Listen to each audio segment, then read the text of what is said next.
Bonjour à vous, je m'appelle Flora Domanger et je suis présidente de l'Union étudiante du Québec. Je suis accompagnée aujourd'hui de Loïc Goyette, coordonnateur aux affaires sociopolitiques. Nous souhaitons tout d'abord remercier l'ensemble de la commission de nous entendre aujourd'hui. L'Union étudiante du Québec est une association étudiante nationale qui représente 14 associations étudiantes universitaires de tous cycles confondus, francophones et anglophones, ce qui équivaut à 110 000 personnes étudiantes à travers le Québec, en allant de Rouyn-Noranda à Chicoutimi, en passant par Gatineau, Montréal, Sherbrooke, Drummondville et Lévis. L'UEQ a pour mission de défendre et améliorer les droits et intérêts des personnes étudiantes québécoises, canadiennes et internationales étudiant au Québec.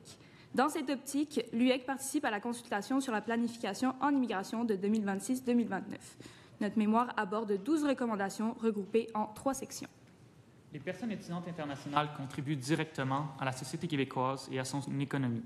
Elles étudient, travaillent, paient des taxes et consomment localement. Elles participent activement à la création de savoir au Québec et sont indispensables à la recherche et à l'innovation. Pourtant, les récentes décisions du gouvernement, notamment l'imposition de quotas sur les certificats d'acceptation du Québec, les CAQ, la suspension du programme de l'expérience québécoise, le PEC volet diplômé, minent gravement l'attractivité du Québec. Ces mesures envoient un signal clair à l'international. Le Québec ne se montre pas accueillant envers les personnes qui souhaitent y étudier et s'y établir. Ce signal a été reçu, comme le démontre la baisse des demandes d'admission. Nous invitons donc le gouvernement à recentrer la planification de l'immigration sur une vision plus juste et cohérente qui reconnaît l'apport de la communauté étudiante internationale à la hauteur de ce qu'elle apporte au Québec. Les universités tirent une part importante de leur financement des personnes étudiantes internationales. C'est d'ailleurs la vision du gouvernement. La politique de financement des universités mentionne explicitement que les investissements dans le réseau universitaire proviendront des frais imposés aux personnes étudiantes internationales. Toute mesure qui pourrait effet de réduire directement ou indirectement le nombre de personnes étudiantes internationales contribue non seulement à miner la réputation du Québec, mais à des conséquences dévastatrices sur les universités qu'elles vous ont exprimées dans le cadre des consultations, particulièrement celles en francophone et celles en région. Le Québec ne peut à la fois dépendre de la présence de ces personnes pour financer ses universités et en même temps les décourager d'y venir. C'est pourquoi nous recommandons que le gouvernement consulte obligatoirement la communauté étudiante et universitaire avant toute décision touchant l'encadrement des personnes étudiantes internationales et que les quotas de CAQ soient suffisamment élevés pour éviter toute baisse du nombre de personnes étudiantes. Par ailleurs, les établissements pourraient devoir refuser des personnes étudiantes qui ont besoin d'un renouvellement parce que leur quota est atteint ou est en voie de l'être. Ça engendre un risque de rupture de statut pour des personnes intégrées, francisées et déjà investies dans leur parcours académique. C'est pourquoi l'UEQ recommande que les renouvellements de CAQ soient exclus des quotas. Au-delà des quotas, les règles actuelles entourant le renouvellement des CAQ créent une série d'obstacles inutiles pour les personnes étudiantes déjà établies au Québec. 2 éléments sont préoccupants: la preuve de capacité financière et la mention obligatoire de l'établissement. Cela crée un fardeau administratif lourd, retarde les études et alimente l'anxiété. Nous recommandons donc de retirer l'obligation de redéposer une preuve de capacité financière lors des renouvellements de CAQ. Nous demandons donc aussi que la mention de l'établissement soit retirée des CAQ. Revenir aux règles de renouvellement antérieures est simple et essentiel pour que le Québec demeure une destination d'études accueillante et compétitive. La deuxième section de notre mémoire porte sur l'importance de rétablir le PEC volet diplômé. Depuis l'année dernière, il a été suspendu une première fois jusqu'en juin 2025, puis jusqu'en novembre, laissant les personnes étudiantes dans une situation d'incertitude et de stress intense. Cela prive des milliers de jeunes qualifiés, formés ici et déjà intégrés de la possibilité de s'établir durablement au Québec. Comme voie alternative, depuis cet été, le gouvernement propose le programme de sélection des travailleurs qualifiés, PSTQ, aux personnes étudiantes diplômées qui travaillent. Or, il ne constitue pas une nouvelle porte, mais bien un recul marqué de leur accès à la résidence permanente, ne prenant pas en compte les réalités propres à la population étudiante.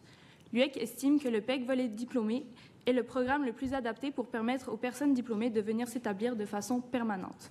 C'est pourquoi notre demande principale est la recommandation 6, que le PEC pour le volet diplômé soit rétabli avec les mêmes conditions fixées par la réforme de 2023. Nous invitons le gouvernement à reconnaître que le PEC et le PSTQ sont des programmes distincts et ne peuvent se substituer. Miser sur les personnes étudiantes diplômées, c'est investir dans une immigration qualifiée, francophone et déjà enracinée dans nos communautés. Les prochaines recommandations traitent du PSTQ en attendant le rétablissement du PEC pour le volet diplômé. Contrairement au PEC, qui permet un dépôt direct des demandes sans plafond ni compétition avec d'autres catégories de personnes candidates, le PSTQ impose une logique de sélection restrictive. Seules les personnes invitées par le gouvernement peuvent déposer une demande et les invitations sont limitées à certains volets. Le PSTQ, sans le retour du PEC, ne fait qu'augmenter le poids de l'incertitude qui pèse sur les personnes étudiantes et les dilue dans une catégorie beaucoup trop large. Plusieurs milliers de demandes sont toujours en attente selon le ministre de l'Immigration. L'UEC recommande qu'un volet sans déclaration d'intérêt soit réservé aux personnes étudiantes diplômées du Québec dans le PSTQ, dans l'attente du rétablissement du PEC. Dans le cadre des scénarios de cibles migratoires proposés par le gouvernement, nous formulons une recommandation claire. Les personnes diplômées du Québec ne devraient pas être comptabilisées dans les cibles globales d'immigration économique, comme c'était le cas avant la suspension du PEC. Si le gouvernement maintient leur inclusion de ces cibles sans rétablir le PEC, il devient impératif d'aborder la cible la plus élevée possible pour permettre de garantir à un plus grand nombre de diplômés du Québec une réelle possibilité de s'établir de façon permanente. Nous recommandons donc que la cible de 45 000 personnes immigrantes admises par année au titre de la résidence permanente soit privilégiée, afin de ne pas limiter le nombre de personnes diplômées du Québec dans l'attente du rétablissement du PEC. Maintenant, sur l'exigence d'une année d'expérience de travail, cette condition retirée du PEC lors de sa réforme en 2023 et réintroduite dans le PSTQ. Pour l'UEC, c'est venir freiner des personnes étudiantes ayant déjà des critères demandés, sachant que le fédéral ajoute des freins. On demande que les personnes étudiantes ne soient pas soumises à l'exigence d'expérience du travail d'au moins 1 an du PSTQ dans l'attente du rétablissement du PEC. Sur la question de la connaissance du français, nous saluons les avancées obtenues dans le PEC et recommandons que les conditions de programme d'études où au moins 75 % des cours ont été suivis en français, ainsi que la rédaction des travaux de recherche dans une autre langue que le français, conditionnellement au suivi de 75 % des cours en français, soient conservés dans le PEC. Dans le PSTQ, seuls 3 types de diplômes secondaires sont reconnus comme preuves linguistiques, ceux délivrés en France, en Belgique francophone et en Suisse romande. Les autres pays francophones sont complètement oubliés. Donc, les personnes venant de l'Algérie, du Cameroun ou d'Haïti, par exemple, et bien d'autres pays francophones n'ont pas cette reconnaissance. Cette restriction oblige de nombreuses personnes étudiantes à passer des tests linguistiques coûteux et parfois difficilement accessibles, alors même qu'elles ont étudié en français pendant plusieurs années ou bien que leur langue première est le français. Cette restriction est juste discriminatoire. On demande que tout type d'études secondaires ou postsecondaires réalisées en français soit pris en compte dans le PSTQ en tant que preuve de connaissance du français dans l'attente du rétablissement du PEC. Enfin, l'UEC tient à souligner la situation particulière des personnes étudiantes qui déposent une demande d'asile. La situation d'un pays d'origine peut grandement évoluer durant les années d'études, obligeant certaines personnes à déposer une demande d'asile pour assurer leur sécurité ou leur dignité. Les demandes d'asile doivent être évaluées selon les dangers de retourner dans un pays, et non selon des critères arbitraires comme la durée de séjour au Canada. Nous recommandons donc que le gouvernement du Québec demande au gouvernement fédéral de continuer à traiter ces demandes, peu importe la durée de séjour prévue initialement. Pour conclure notre présentation, nous souhaitons rappeler que derrière les chiffres et décisions du gouvernement, ce sont des personnes qui paient les frais et l'incertitude de leur avenir. Nous voulions prendre quelques minutes pour vous partager le témoignage de Anne-Laure, étudiante d'origine française, qui illustre parfaitement l'incohérence des politiques migratoires. Anne-Laure est arrivée au Québec en 2017 via le programme Étudier et vivre au Québec, qui recrute des jeunes d'outre-mer et les envoie en région pour étudier au cégep. Elle a ensuite obtenu son DEC en architecture en 2020 à Trois-Rivières. Cette même année a eu lieu la première réforme du PEC qui a complexifié les démarches vers l'obtention de la résidence permanente. Elle a donc décidé de continuer à l'université afin de ne pas impacter son parcours scolaire et professionnel. Elle s'est endettée afin de payer ses frais de scolarité et a obtenu son diplôme en baccalauréat en génie civil en décembre 2024, soit 1 mois après la suspension du PEC. Donc aujourd'hui, elle se retrouve bloquée, sans voie, vers l'obtention de la résidence. Le PSTQ ne lui offre pas une assurance d'obtenir cette résidence due à la complexité des critères. Ça fait maintenant 8 ans qu'Anne-Laure est au Québec, a étudié au Québec, contribue à l'économie et travaille en ingénierie. Elle est intégrée et pourtant son futur est toujours incertain. L'UEC appelle à une refonte des politiques d'immigration qui place au cœur de ses priorités la rétention des talents formés au Québec. On voit déjà les impacts des répercussions des politiques d'immigration. Le BCI voit les demandes d'inscription chuter. Le budget 2025-2026 du financement des universités est en baisse. Ça va avoir un impact sur l'ensemble de l'économie du Québec. Rappelons que les personnes étudiantes internationales sont la meilleure immigration possible, comme le rappelle lui-même le ministre de l'Immigration. Elles sont formées au Québec, intégrées dans nos milieux et prêtes à contribuer activement à notre société. Nous vous remercions de votre attention.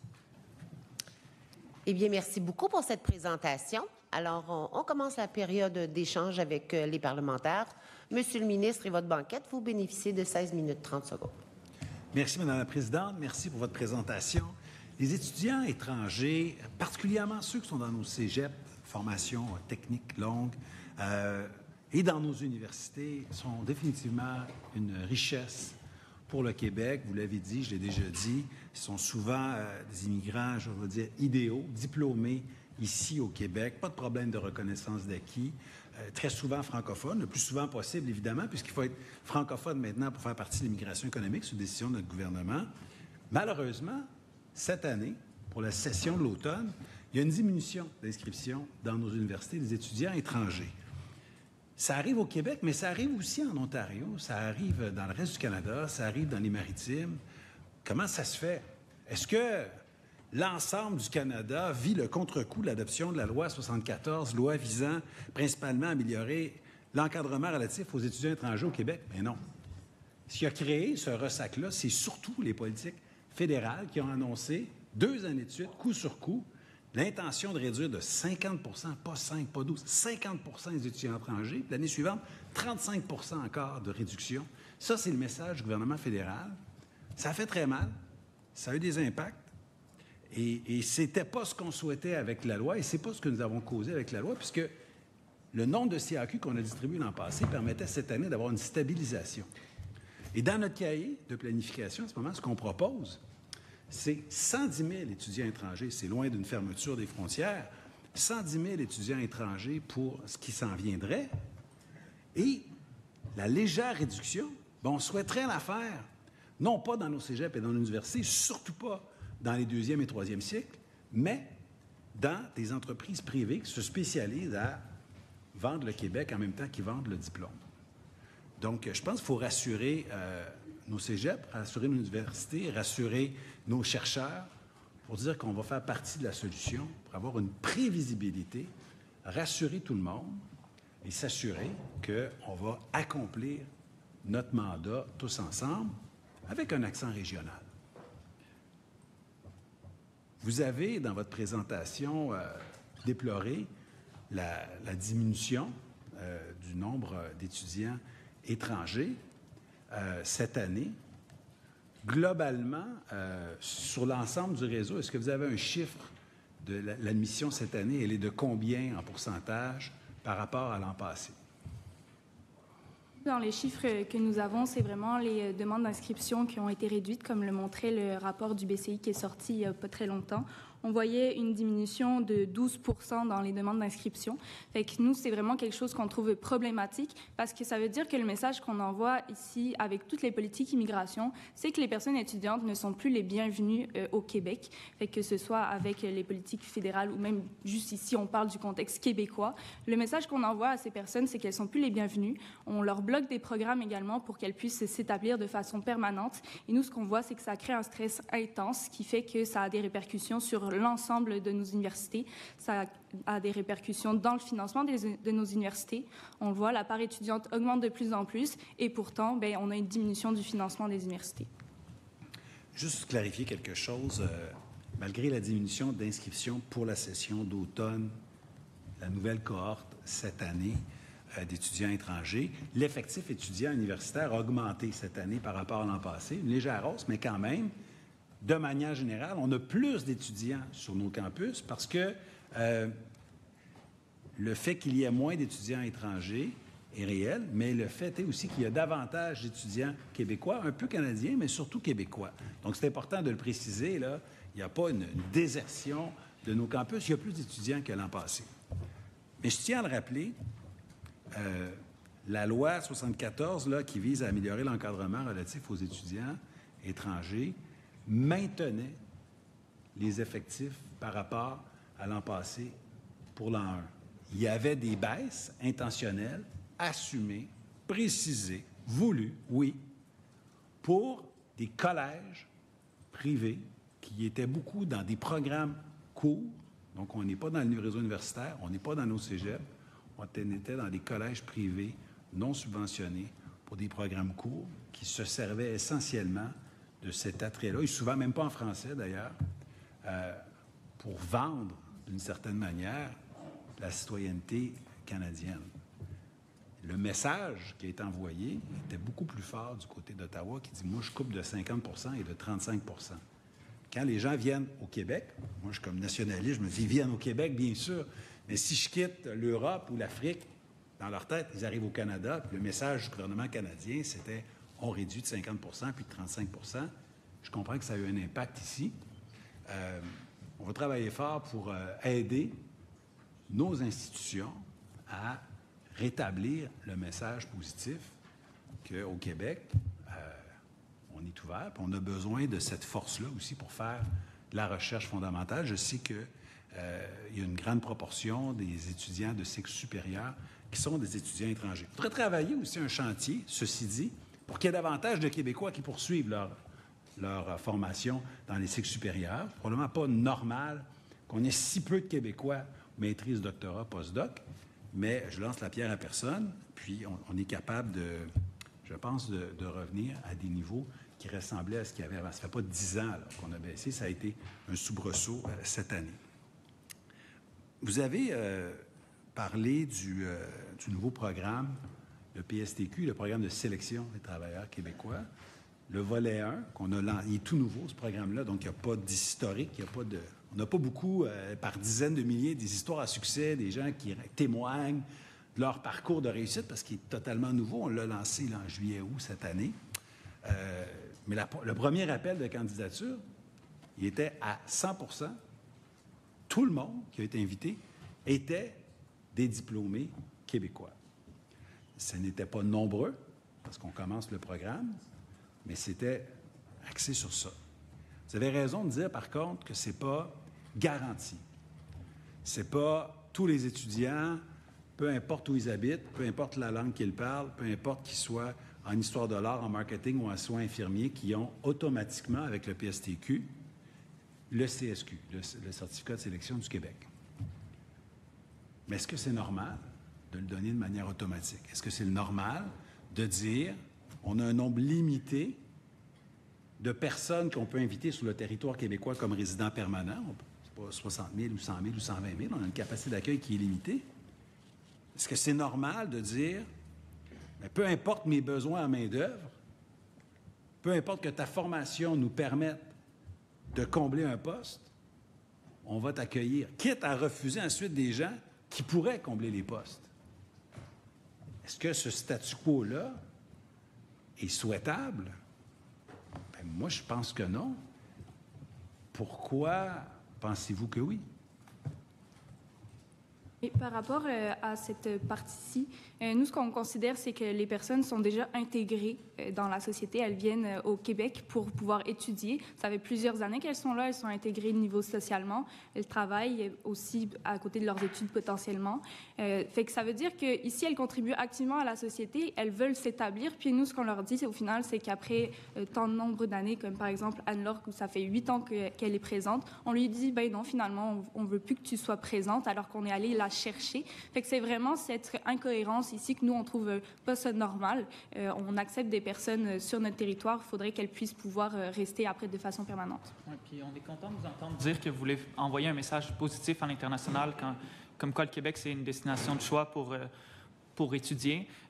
Puis je pense qu'un des messages positifs, puis nous, on le mentionne dans notre mémoire, plusieurs universités aussi le mentionnent, là, ce serait le rétablissement du PEC. À l'international, plusieurs personnes viennent étudier ici, puis une fois qu'elles font leur vie ici, ils se rendent compte que c'est cool le Québec, souhaitent rester aussi, puis c'est leur permettre de rétablir le PEC. Je suis d'accord avec vous, c'est pas mal cool le Québec. On peut être fiers des gens qui nous ont précédés. Hein? On a reçu ça, une société avec une belle démocratie, prospère, avec un réseau universitaire. Hein? C'est la génération de mes parents qui ont fait leur rapport parents, qui ont créé le réseau UQ, qui ont déployé les cégeps. Puis on a la responsabilité d'essayer de faire même un petit peu mieux pour laisser à ceux qui nous suivent. Ça fait un Québec très attractif. Beaucoup de personnes un peu partout sur la planète veulent venir ici. Je les comprends, à la fois pour notre art de vivre, puis aussi pour la qualité de la formation. Si on dit qu'on ne revient pas à des seuils très bas, le Parti québécois, lui, il dit on est à 120 000 étudiants étrangers, on devrait retourner à 50 000. Le Parti québécois veut réduire de 60 % le nombre d'étudiants étrangers sur le territoire québécois. C'est sûr que si on fait ça, c'est pas ma politique du tout, c'est pas la politique de mon gouvernement, bien après, on peut bien dire, OK, ceux qui sont là peuvent rester comme résidents permanents. On réduit tellement, on réduit notre capacité de recherche, on s'attaque à nos régions, mais on réduit tellement qu'après, on peut dire ceux qui sont ici peuvent rester. Mais si on garde un seuil suffisamment élevé, nous, on propose dans le cahier 110 000 étudiants étrangers, bien, c'est difficile de dire que tout ce monde-là, automatiquement, devient résident permanent, devient Québécois, devient Canadien. Il y a des gens qui viennent ici et repartent. D'ailleurs, ils viennent ici, comme on dit, migrants temporaires. C'est un permis d'études. Après ça, c'est un permis de travail post-diplôme. Puis après ça, on voit, est-ce que cette personne-là réellement veut rester ici? Je les comprendrais. Est-ce que cette personne-là a réussi son intégration au marché du travail? Est-ce que cette personne-là répond à un secteur qui est en pénurie? Et si tout ça est vrai, comme on dit, excusez-moi l'anglicisme, on a un match. Et là, on dit, bien, formidable, formidable. Mais de dire que c'est garanti avec un niveau élevé qu'on propose, ça devient un peu difficile. Vous me parlez de la capacité d'accueil dans votre mémoire. Page 11, vous critiquez l'usage de la notion de la capacité d'accueil par le gouvernement du Québec. Mais le nombre de places dans les universités n'est pas infini. D'ailleurs, les universités et les cégeps nous demandent plus d'argent au plan québécois d'infrastructure. Les cégeps nous disent qu'il faudrait rajouter 50 %. Ils disent qu'on aurait besoin de rajouter 50 % de plus de locaux de cégep. C'est des milliards et des milliards. Il y a un taux de chômage qui est plus élevé, particulièrement chez les jeunes, chez vos membres. Il y a une difficulté à se loger. La disponibilité de logement est moins grande, puis les loyers sont plus élevés. Est-ce que c'est pas ça, la capacité d'accueil? La capacité d'intégrer les gens, puis de leur donner une chance de s'établir durablement, de décrocher un emploi, d'avoir un logement décent? Oui. Considérant la capacité d'accueil, c'est sûr qu'en ce moment, il n'y a pas de définition claire. Fait que c'est sûr qu'on peut jouer sur les mots et savoir un peu, OK, bien, qu'est-ce qui nous arrange en ce moment? OK, on va dire que c'est ça la capacité d'accueil. Nous, ce qu'on voit dans le contexte de la crise du logement ou ce genre d'affaires, c'est que c'est vraiment plus contextuel au manque de logement, donc prix abordable, etc., que ça repose. Il ne faut pas que ça repose ici sur les personnes étudiantes parce que celles-ci se regroupent principalement autour des centres universitaires. Tu sais, si on regarde également dans d'autres secteurs où la crise du logement est touchée, par exemple en Gaspésie, on a un taux d'inoccupation de presque 0 %, alors qu'il n'y a vraiment pas beaucoup d'immigration. Fait qu'attribuer le rôle de l'immigration à toutes les crises en ce moment sociétales au Québec, c'est ça qui n'est pas normal. Et c'est ce qu'on déplore. Fait qu'il faut vraiment prendre en considération que la population étudiante internationale est vraiment un ajout à la société. Elle contribue activement. Elle veut s'établir, veut être intégrée. Fait que c'est ça ici que nous, on appuie. Je suis content que vous ameniez ça parce que il ne faut pas faire une relation de cause à effet. Je ne l'ai pas faite. Certains m'ont mis des mots dans la bouche comme quoi moi ou mon gouvernement, on disait c'est la faute aux immigrants, c'est la faute aux étudiants, c'est la faute s'il y a, par exemple, des enjeux de logement. C'est pas du tout ce qu'on dit. Par contre, alors qu'on est en période de pénurie de logement, question d'offre et demande, est-ce qu'on veut maintenir tous les temporaires sur le territoire québécois? On parle des étudiants, mais on fait la planification pluriannuelle. Comprenez que, oui, on parle des étudiants, mais moi, j'ai aussi en tête tous les travailleurs étrangers temporaires, les 200 000 personnes qui relèvent du PMI, du fédéral, les autres 200 000 personnes qui relèvent de demandeurs d'asile du fédéral. Je regarde tout ça, puis on se dit, bien, considérant qu'on a un enjeu, par exemple, de logement, est-ce que on veut attirer plus de nouvelles personnes sur le territoire avant de construire des logements, ou est-ce qu'on ne veut pas régulariser la situation? C'est la question que l'on pose. Et d'aucune manière, je dirais, la pénurie de logements est causée par les étudiants ou est causée par les temporaires. Il faut juste se demander, par contre, si j'invite 10 personnes à souper chez moi, j'ai 8 chaises autour de la table, on a déjà 2 personnes debout, c'est gérable. Il y en arrive 2 autres, on est rendu 14, c'est gérable. On peut faire ça. La question, c'est est-ce que j'invite 5 autres personnes? Là, je me dis, bien là, attendez, on va faire un peu de place, après ça, on va inviter d'autres mondes. C'est ça la notion de capacité d'accueil. Et d'aucune manière, je veux dire que ce seraient les étudiants qui seraient responsables de la pénurie de logement. Mais vous, comme UEC, vous avez des membres qui ont de la misère à se loger. Donc, il faut se demander, dans ce contexte-là, est-ce qu'on stabilise l'effectif étudiant des universités, ce qui est notre proposition, ou est-ce qu'on en ajoute 10 000, 20 000, 30 000 de plus? Je pense que c'est ça qu'on doit avoir comme débat de politique publique, sans blâmer un groupe plutôt qu'un autre. Certainement qu'on a des membres qui vivent activement la crise du logement, là, puis on a plein de propositions. Je pense que ce n'est pas le cadre des consultations là, de ces propositions, mais on a plein de propositions qu'on pourrait soumettre à votre gouvernement si vos collègues le souhaitent pour solutionner, ou en tout cas en partie, la crise du logement. Vous avez mentionné là, 110 000 personnes étudiantes, puis ça serait trop à accueillir de façon permanente au Québec. Là, je pense qu'il n'y a ni à l'UEC ni aucune autre organisation pense que toutes les personnes étudiantes qui viendraient au Québec souhaiteraient s'établir de façon permanente au Québec. On est loin de ça. C'est pas parce qu'il y avait le PEC qu'il y avait toutes les personnes étudiantes qui venaient au Québec qui souhaitaient rester au Québec, mais lorsqu'elles sont au Québec, dans le cadre, lorsqu'elles sont en personnes étudiantes, elles contribuent activement au Québec. On a vu qu'il y a 4,2 milliards de contributions au PIB.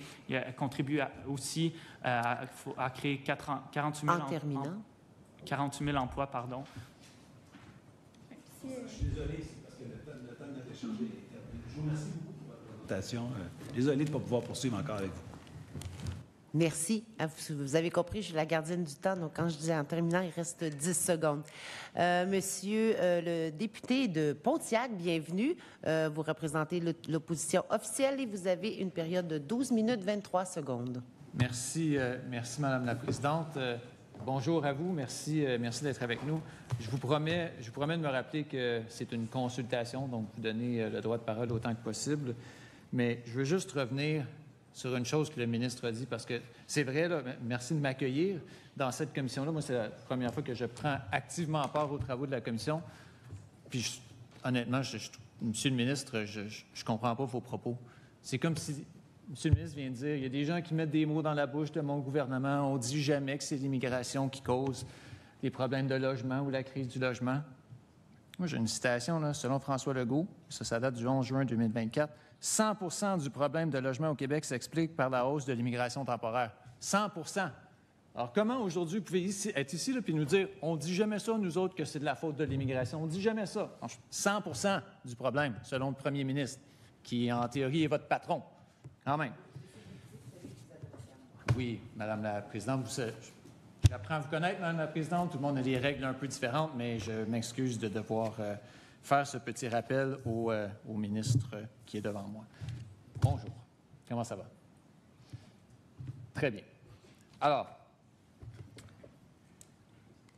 la recherche et l'innovation. Quand vous parlez de ça, honnêtement, là vous me rejoignez parce que le ministre, tantôt, a dit, bien, nous, on y croit à l'importance de la recherche, l'importance de l'innovation, l'importance d'avoir des cycles supérieurs. On aimerait même qu'il y ait plus de Québécois qui s'investissent dans les études de cycles supérieurs. C'est comme s'il nous disait, bien, mes politiques n'affectent pas en ce moment là, le nombre de gens qui s'investissent dans ces milieux-là. Mais vous avez des préoccupations quand même importantes par rapport à ce qui est proposé, l'impact sur la recherche, sur l'innovation. J'aimerais ça vous entendre peut-être sur ce que vous entrevoyez, sur ce qui s'en vient, parce qu'on ne peut pas se mettre la tête dans le sable. Les recteurs d'université viennent ici. Mme Damour était ici hier pour nous dire « Faites attention à ça, là. Il y a un gros problème sur la recherche et l'innovation. » J'aimerais ça comprendre votre préoccupation principale autour de ça. De notre côté, nous, ce qu'on voit, c'est qu'il y a à hauteur de 32 % des personnes étudiantes qui sont internationales, donc dans les cycles supérieurs. Fait que pour nous, c'est vraiment important de pouvoir bien les accompagner dans leur parcours. Ce qu'on voit dans les restrictions avec les quotas, les différents programmes, c'est qu'on ne leur permet pas de pouvoir s'établir durablement. Fait que, par exemple, quand ils vont devoir faire des demandes de renouvellement parce que leurs études prennent plus de temps que prévu, bien, elles pourraient se retrouver dans un flou et finalement devoir retourner chez elles parce qu'il y a un problème administratif. Fait que nous, c'est vraiment quelque chose qu'on déplore. Il faut que les personnes qui soient déjà au pays puissent pouvoir continuer à être présentes puis poursuivre leurs études. Ça va vraiment contribuer ici à l'innovation, à la recherche, et c'est ce qu'on veut, puisque en ce moment, ce qu'on voit, c'est que c'est pas mal de la population étudiante internationale qui se retrouve dans nos cycles supérieurs. Ouais.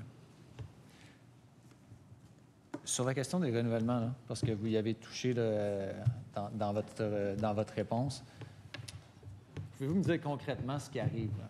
Quelqu'un qui, par exemple, fait face à un obstacle comme celui-là, doit renouveler son CAQ. Tantôt, vous avez dit que ça peut causer des retards dans les études, que c'est un fardeau administratif important, puis on sait que c'est pas facile. Pas facile faire affaire avec le gouvernement du Québec pour des choses qui sont simples d'habitude. Alors, j'ose même pas penser un renouvellement de CAQ, ce que ça peut représenter pour quelqu'un qui a souvent la tête ailleurs, c'est-à-dire sur survivre financièrement, sur réussir des études, sur bonifier, améliorer son français peut-être, peu importe. Qu'est-ce qui arrive à quelqu'un qui est en cours d'études doit renouveler son CAQ? Oui, bien, premièrement, plusieurs personnes étudiantes, que ce soit québécoises, internationales ou qui proviennent du Canada, ça prennent plus de temps dans leur étude que ce qui est imparti normalement pour le diplôme en question. Donc, lorsque une personne étudiante internationale fait ça, elle doit renouveler son CAQ, son certificat d'acceptation du Québec, et par la suite son permis d'études. En ce moment, il y a des quotas qui sont mis aux universités, puis les renouvellements rentrent dans ces quotas-là. Nous, notre crainte, c'est qu'une université qui arriverait proche de son quota ou par mauvaise gestion des quotas, étant donné aussi le moment où les universités reçoivent les quotas dans le cycle académique, elles ne soient pas capables de prévoir suffisamment de quotas de côté, puis doivent refuser des personnes là, qui seraient en renouvellement de CAQ, puis finissent leur parcours plus tôt que prévu, puis doivent retourner dans leur pays sans avoir de diplôme, avec plusieurs milliers d'argent investis dans des droits de scolarité au Québec, sans diplôme. OK, c'est des gens qui retourneraient dans leur pays. Ce n'est même pas des gens qui, temporairement, devraient mettre leurs études de côté, rester ici en attendant que ça se replace là, ou qu'ils obtiennent leur renouvellement. Des gens qui, carrément, retourneraient dans leur pays avec un diplôme à moitié terminé? Bien, c'est sûr qu'à ce moment-là, ces gens-là sont sur le territoire en tant qu'étudiantes, en tant que personnes étudiantes. Si elles sont plus étudiantes, bien, elles vont devoir retourner. Après ça, est-ce qu'elles vont pouvoir revenir? Certainement qu'il y a des personnes là, qui vont trouver des moyens de réavoir un permis par la suite, mais en retardant leur processus académique de plusieurs sessions, de plusieurs années. Puis tout ça, ça apporte un stress et une anxiété importante, là, comme vous pouvez l'imaginer. Je nous encourage collectivement à penser si c'est vraiment ça qu'on veut. Est-ce que c'est vraiment le genre de situation qu'on veut créer au Québec où quelqu'un qui obtient là, un CAQ, donc qui est accepté, vient ici, fait une partie de ses études pour une raison X, Y, Z que vous mentionnez, là, vous en avez plusieurs des exemples, doit faire un renouvellement, là, se retrouve à devoir quitter le pays temporairement pour après ça, peut-être un jour revenir s'il obtient son renouvellement de CAQ. Est-ce que c'est vraiment l'expérience québécoise qu'on veut offrir? Est-ce que c'est vraiment ce qu'on veut comme société d'accueil pour ces gens-là? Sur la question je reste sur la question du renouvellement là, quelques instants. Là. Vous en avez fait état dans votre mémoire, puis je trouve que ce serait faire erreur de passer à côté. Là. La question des gens qui étudient au cycle supérieur, et qui, pour une raison ou une autre, doivent changer d'établissement universitaire. Vous faites état de la situation où, par exemple, un directeur de recherche serait harcelant envers l'étudiant. On doit changer d'établissement de recherche. C'est ce qui arrive souvent quand on perd notre directeur d'établissement d'études, quand on perd notre directeur de recherche.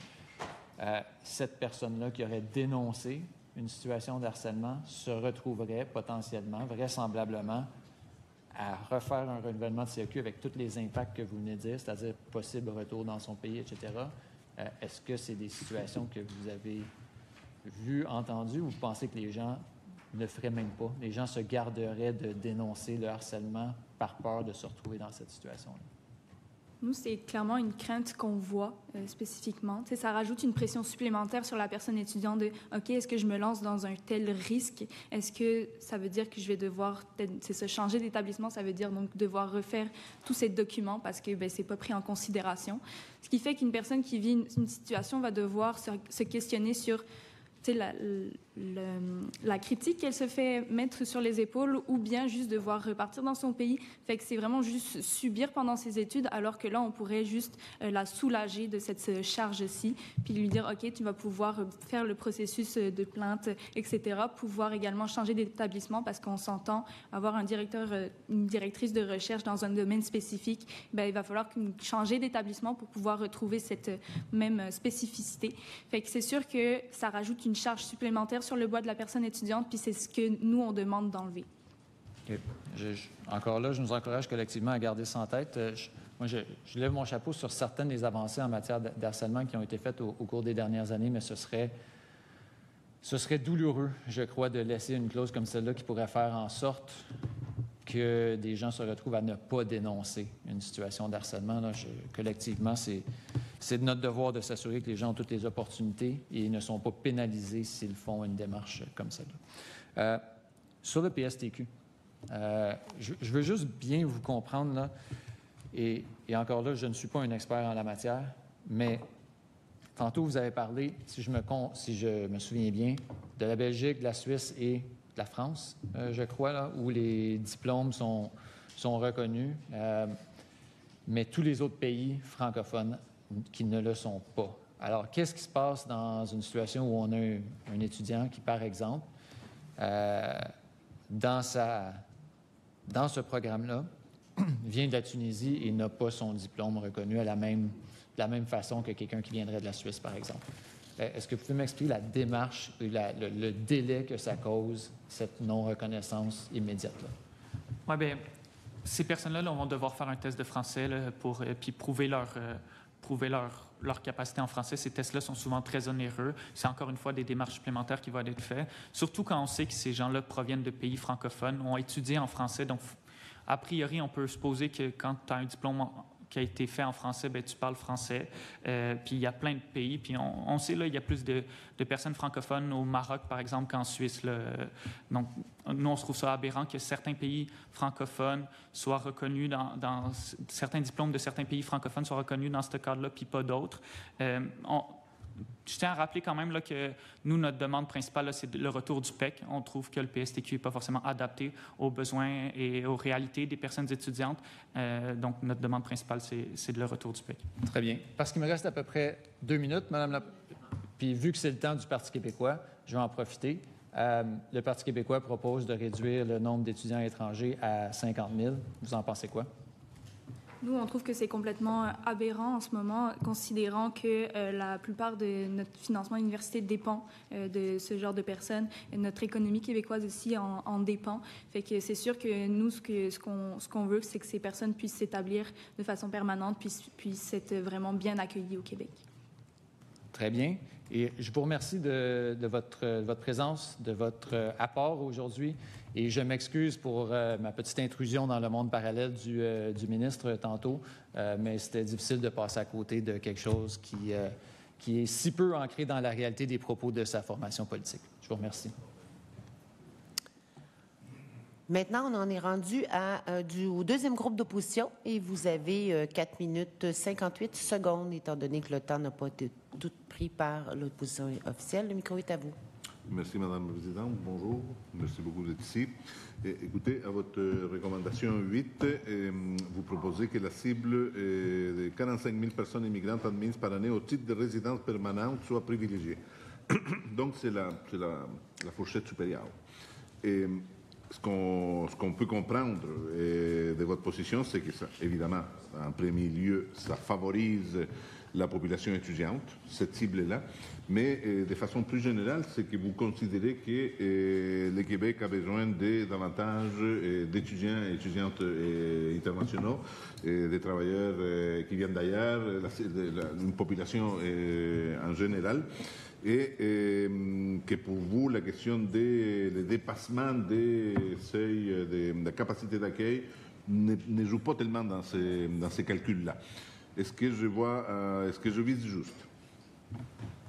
Ouais, bien, notre 45 000, là, on l'a pris, comme je l'ai dit quand même à quelques reprises, là, notre demande principale, c'est le retour du PEC. Le PEC était hors cible. Donc, s'il y a une cible, nous, on privilégierait la 45 000, mais on reste à penser que la meilleure solution pour les personnes étudiantes internationales, c'est le rétablissement du PEC. Le 45 000, on l'a choisi, là, puis on a évolué dans le cadre du cahier de consultation qui a été proposé dans le cadre des consultations. Le 45 000 était la cible la plus élevée. On pense que ça donnerait le plus de chances aux personnes étudiantes internationales de pouvoir contribuer au Québec. Rappelons-le, là, ces personnes-là sont déjà intégrées au Québec, qui sont la plupart francisées, ont déjà un cercle DAMI qui a été fait ici. Donc, on pense que la cible la plus élevée permettrait aux personnes étudiantes internationales de pouvoir contribuer par la suite là au Québec. Est-ce qu'on a les moyens de les accueillir? La capacité d'accueil, là, nous, c'est un concept qu'on trouve flou, qui n'est pas basé sur des données probantes, ou en tout cas pas des données probantes sur lesquelles on a pu évaluer ce concept de capacité d'accueil. Donc, on n'est pas en mesure de déterminer c'est quoi la capacité d'accueil. Puis on critique l'utilisation de ce concept-là sans réellement l'expliquer puis le définir exactement si ça veut dire quoi, capacité d'accueil. Nous, ce qu'on considère ici, c'est qu'il faut vraiment prendre en considération que venir diminuer le nombre de personnes étudiantes au Québec, ça va avoir des impacts sur le financement, sur l'ensemble de la société. Fait que c'est ça ici que nous, on veut que ce soit pris en considération quand on regarde les cibles qui doivent être établis. Le ministre a mentionné tantôt la question très précisément du logement, comme quoi vos étudiants n'ont pas les moyens de se loger, et donc il faudrait fermer le robinet en quelque sorte. Vous avez dit que vous avez d'autres propositions par ailleurs, vous avez des propositions concernant les logements. J'aimerais vous entendre. Quelles sont vos propositions? Ça m'intéresse. Oui, nous, ce qu'on encourage dans le cadre plus logement, c'est sûr qu'on s'écarte un peu de la commission immigration, mais ce serait... Excusez-moi, on ne s'écarte pas tout à fait parce qu'on ramène constamment la question du logement au seuil d'immigration. Donc, on est dans le vif du sujet. Logement et immigration, aujourd'hui, sont étroitement reliés dans la tête du gouvernement et du ministre. Oui. C'est sûr que nous, on les dissocie pour le coup, parce que comme on le voit, la crise du logement touche l'ensemble du territoire et il n'y a pas forcément beaucoup d'immigration qui peuvent se retrouver dans ces zones-là. On le voit notamment en Gaspésie où il y a la crise du logement qui est bien présente et pourtant, il n'y a pas beaucoup de personnes immigrantes qui sont dans ces territoires-ci. Fait que nous, ce qu'on encourage, c'est vraiment plus de construction pour pouvoir réduire la crise du logement, également avoir quelque chose qui favorise le contrôle des loyers. Fait que nous, c'est vraiment dans cette optique-là qu'on le voit, puis on le dissocie vraiment de l'immigration parce que pour nous, c'est aberrant d'associer les deux. Donc, c'est deux problématiques qui n'ont pas à être reliées ensemble comme c'est souvent fait dans le discours politique actuel. C'est ça. Pour nous, on voit que c'est un sujet beaucoup plus large, la crise du logement, que ça touche pas ça touche pas seulement la population étudiante internationale. Fait que c'est pour ça qu'on les dissocie ici.